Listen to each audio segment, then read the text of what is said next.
Sampai mungkin penduduk desa mulai jengah ya. Ya. Memberanikan diri untuk membuka. Dan setiap kali membuka, kalau yang dulunya sebelum-sebelumnya gak ada siapa-siapa, kali ini sosok Darsi itu beneran muncul di setiap ketukan.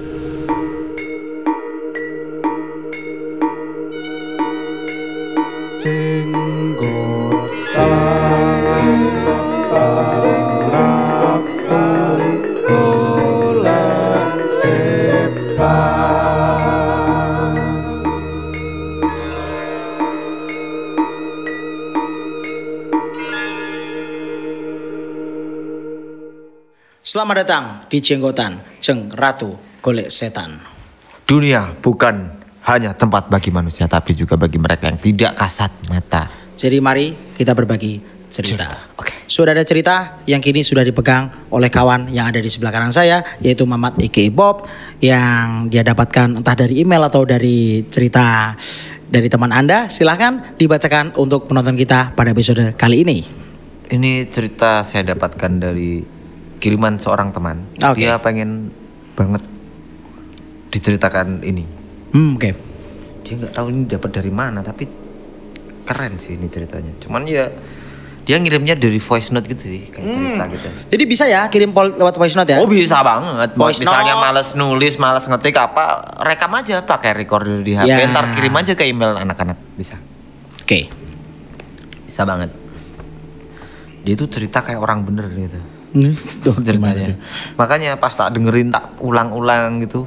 Ya walaupun agak belibet mungkin dia ngomongnya, tapi saya coba ini tulis ulang gitu, pas tulis ulang lagi.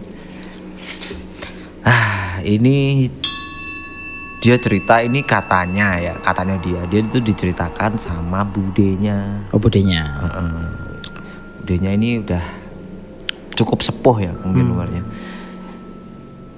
Jadi dia cerita di voice note-nya tuh, iki aku diceritani karo budeku mas, kayak gitu, karo sama bude saya. Jadi kebetulan teman saya ini memang tinggal di daerah barat, di mana keluarganya itu merantau ke sana, maksudnya merantau. Oke. Keluarganya merantau. Mungkin mic-nya lebih dideketin lagi. Mari kita dekatkan mic-nya. Oke.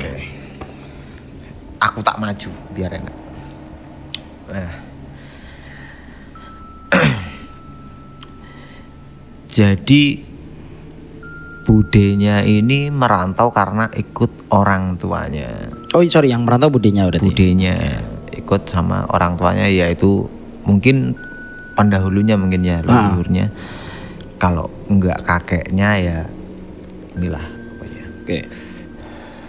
Sehingga ya ini kaitannya sama kejadian yang dia ceritakan sih sebenarnya. Sehingga akhirnya satu keluarga itu memilih untuk merantau. Oke. Paling enggak alasannya ya akhirnya merantau itu jadi pilihan terakhir dari keluarganya sih. Nah, cerita ini diawali karena sebuah tragedi. Nah, merantau ini diawali dari sebuah tragedi sebenarnya. Tragedi apaan? Nah, ini ceritanya. Jadi budenya ini dan keluarganya ini nggak tahu dari kota mana. Dia cuma nyebutnya di salah satu kota itu ada desa yang sangat terpencil, di mana desanya ini masuk ke dalam dari jalan besar itu cukup jauh, dan sepanjang jalan itu nggak ada pemukiman. Di mana desa itu memang berada dikelilingi hutan. Masuk dusun tuh berarti Ya itu. masuk dusun ya, desanya itu kayak gitu. Karena jauh aksesnya ya masuk jauh gitu. Listrik belum ada dan sebagainya. Nah, kejadian yang mengawali mereka merantau pindah kota itu sekitar tahun 8 akhir 70-an atau awal 80-an. Di kota aja tuh masih listrik masih belum masuk semua tuh di kota tuh, apalagi di dusun kan. Iya, makanya 70-an Ini sekitar tahun segitu kan. Yang cerita budenya kan. Dia menceritakan ulang.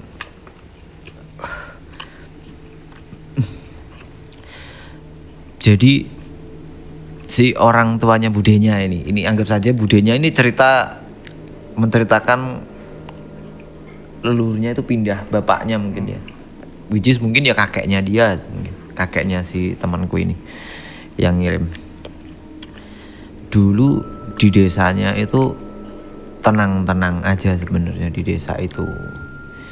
Nah ini tokoh sentral di desa itu yang mengawali ini namanya Darsi.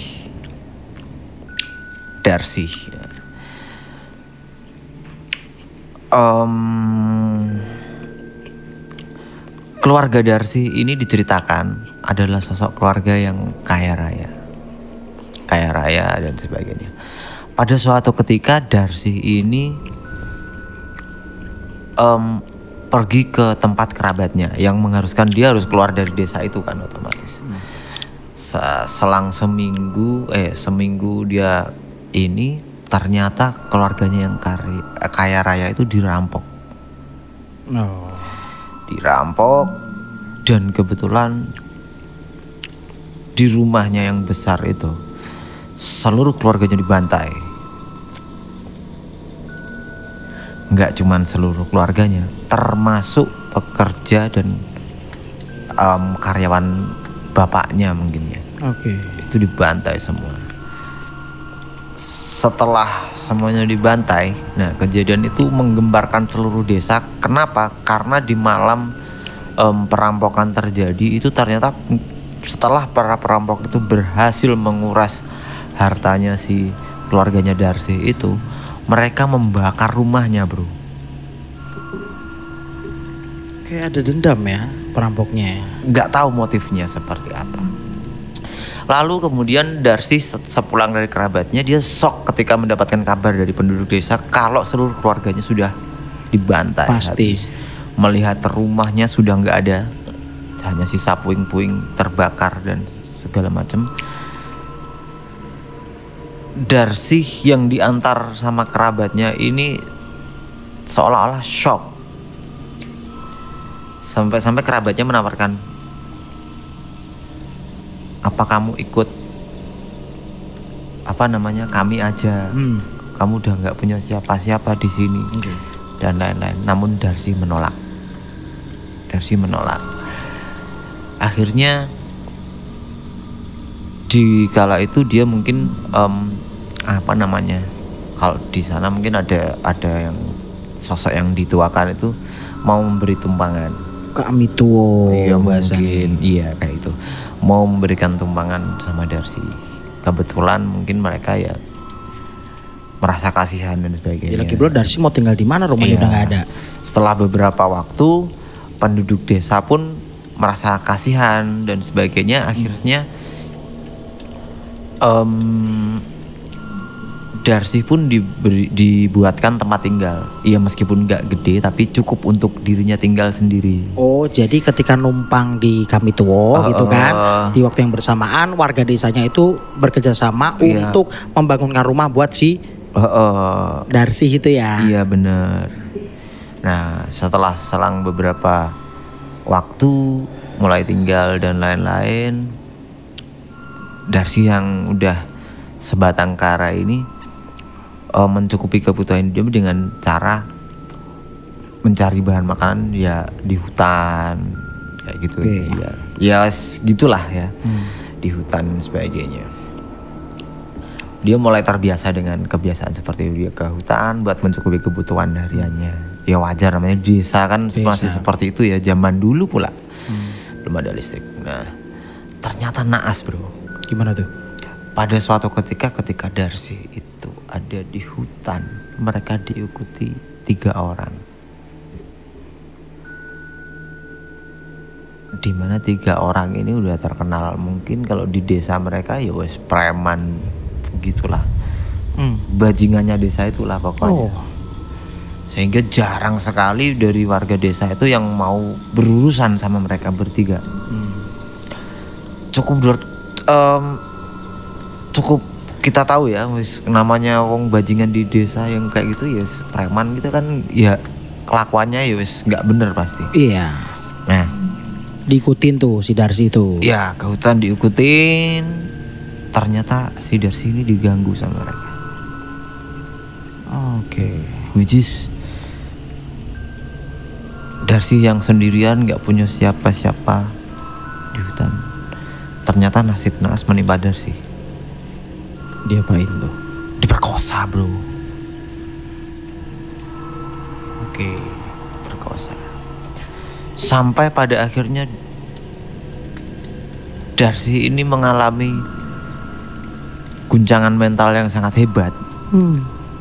Ya bos, namanya dari keluarga yang kaya yang cukup terpandang di desanya waktu itu kan. Iya. Wajar lah. Pasti bening juga. Ya, akhirnya ya mau gimana lagi, diperkosa sama 3 orang itu, menerima guncangan yang hebat. Mulai nggak mau ketemu sama orang. Oke. Dan akhirnya dia menyendiri, tapi tetap melakukan aktivitas yang sama. Oke. Warga desa ngerasa aneh aja kenapa jadi pendiam dan Oh, nggak ngerti sebagainya. tuh pemerkosaan Nggak itu? ngerti, Oh. nggak ngerti. Ya sekarang kalau jadi Darsi mau bilang pun gimana? Oh iya, mentalnya udah kena ya. Mentalnya udah kena duluan. Akhirnya sampai suatu ketika Darsi masih tetap melakukan hal yang sama. Dia masih ke hutan. Tapi ya gitu sangat tertutup, dia pokoknya sendirilah akhirnya. Iya. Mulai nggak bersosial. Dan hal yang berikutnya terjadi adalah kejadian yang sama terulang kembali bro. Darsi diikutin lagi sama 3 orang itu. Dan perbuatan yang keji itu terulang kembali. Namun pada kali ini Darsi melawan. Oh. Menarik. Terus Melawan. Sampai pada akhirnya salah satu dari pelaku ini berhasil melumpuhkan Darsi. 3 lawan 1 ya. Iya, berhasil. Wajar lah. Akhirnya mereka berhasil. Namun karena Darsi udah mulai melawan, mungkin pikirnya ini ntar pasti dia bakal berani ngomong nih ke warga. Kayaknya saya tahu endingnya nih. Yo, lanjut. Akhirnya digantunglah Darsi, Dibunuh. dibunuh dengan cara digantung ke pohon di hutan.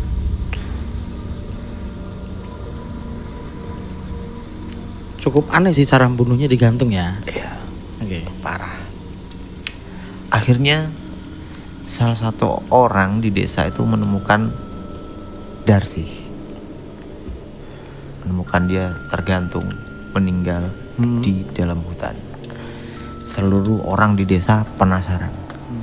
Kenapa sih Darsi setelah beberapa waktu terlihat diam dan nggak ini sama orang dan lain-lain. Jangan-jangan tuh si Darsi disangkanya bunuh diri tuh sama warga desa tuh. Iya, kenapa jadi curiganya wah, kenapa, apa mungkin dia stres karena memang sudah nggak punya keluarga, Iya. atau apa mungkin pikirnya warga desa seperti itu, sampai pada akhirnya penduduk desa tuh ngerasa iba banget gitu loh.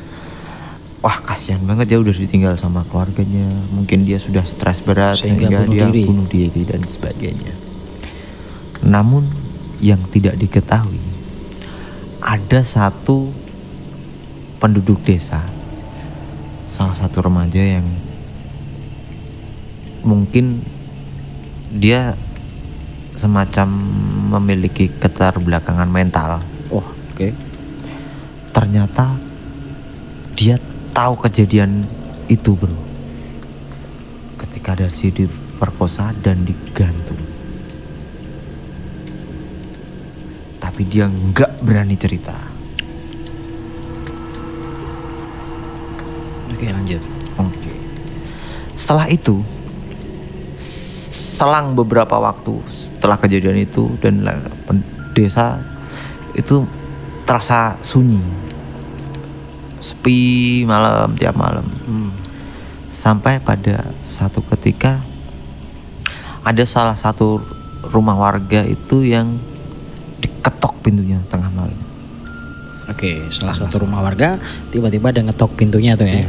Tok tok tok tok tok tok tok tok tok tok tok tok tok. Dibuka, nggak ada orang. Besok malamnya lagi tok tok tok tok tok tok tok tok. Dibuka, nggak ada orang. Besoknya lagi tok tok tok tok, dan itu hampir tiap hari.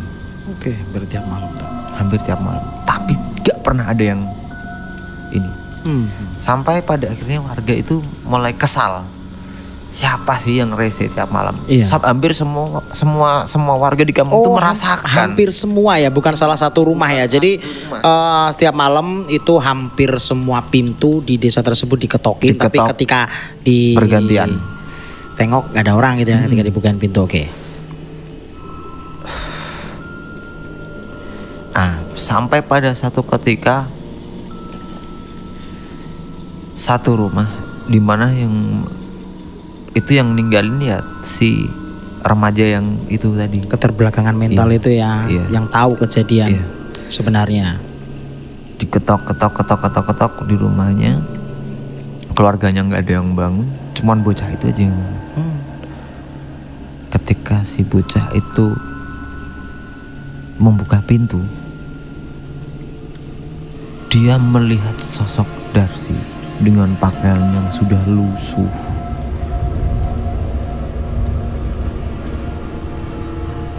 Dengan lidah yang menjulur. Tatapan matanya kosong dan pucat. Berdiri mematung sambil tangannya berdiri.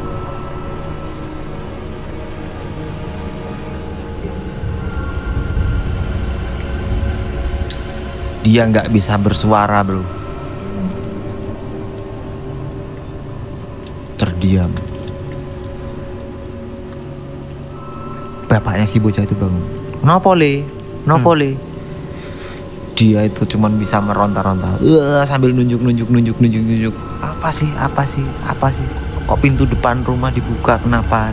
Oh, bapaknya nggak ngeliat. Dan teror itu tetap berlanjut sampai pada akhirnya si bocah yang ini tadi yang keterbelakangan itu berhasil cerita ke keluarganya,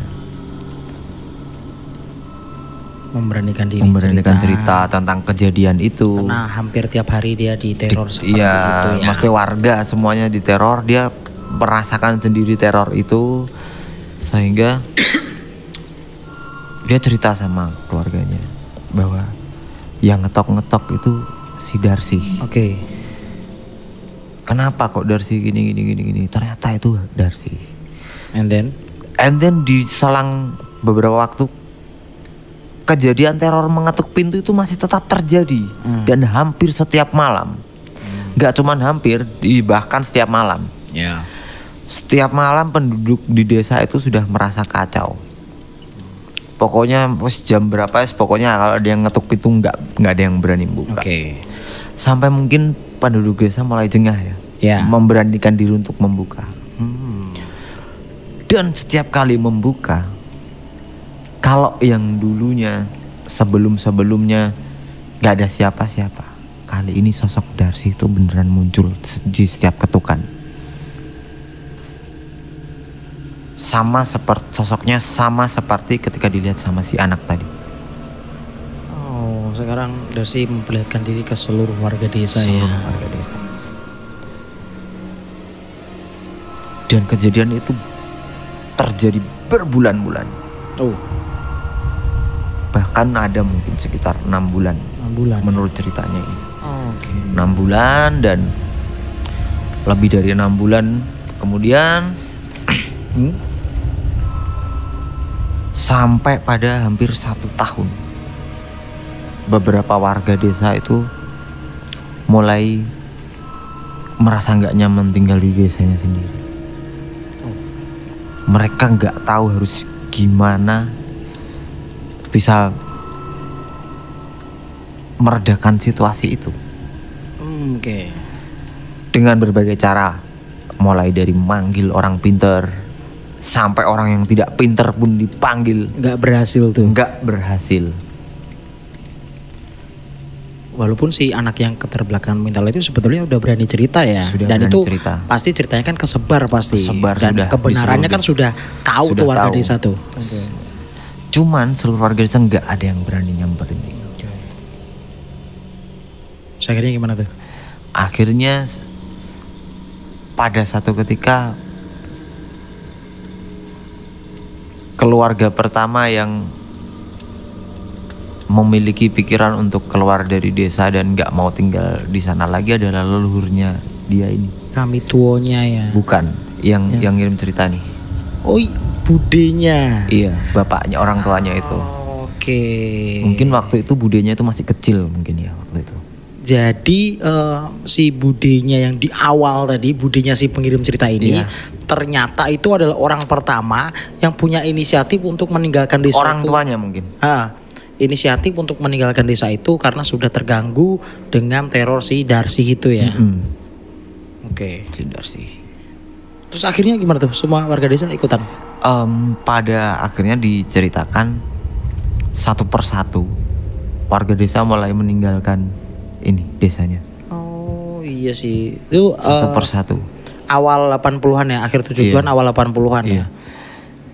Nah, Iya. terus tadi dibilang katanya si budenya bilang ke dia katanya setelah beberapa sarang 2 atau 3 tahun itu mencoba, ya namanya mereka kan dulu berasal dari sana, mungkin berpikiran untuk main ke sana lah, mengunjungi siapa gitu kan, kerabatnya yang ada di sana. Itu udah sepi bro, udah tinggal 1/4 yang warga yang masih ada di sana. Oke, itu di Sampai pada akhirnya selang beberapa tahun dikabarkan kalau udah nggak ada lagi yang mau tinggal di sana. di daerah barat Ya, Jawa. nggak tahu. Ya, ada sih beberapa desa di Jawa Barat yang itu desa mati itu ada sih. Dan lagi pula apa namanya? Kan tadi time frame-nya kan akhir 70-an, awal 80-an. Yaitu itulah momennya pas bahwa di tahun 85 kan ada transmigrasi besar-besaran tuh. Mungkin. Jadi ya alasannya mungkin transmigrasi terus ikut program pemerintah sehingga maulah dengan gampang untuk meninggalkan desanya. Mungkin saja. Gitu. Gimana ceritanya udah selesai? Ya, seperti itu. Jadi kesimpulannya mungkin ya tinggal Darsi aja yang tinggal di sana. Oke. Yang pertama yang bikin penasaran adalah bagaimana nasib ketiga preman itu. Iya. Dan yang kedua, kasihan sih sama si anak yang keterbelakangan mental itu yang mengetahui kejadian sebenarnya dan dia sudah berani cerita. Dan yang ketiga, gimana caranya anak dengan keterbelakangan mental bisa mengetahui kejadian yang dialami Darsi yang which is itu pemerkosaan. Iya. Itu bisa teman-teman cari jawabannya di pikiran teman-teman sendiri. Tapi yang jelas terima kasih kepada budinya si pengirim cerita ini yang telah mengirimkan ceritanya ke alamat email kami di hello@akadkreatifcorp.asia. Jadi untuk teman-teman jangan ragu untuk mengirimkan ceritanya entah lewat tulisan atau voice note karena pasti akan kami bacakan di program Jenggotan Jeng Ratu Golek Setan.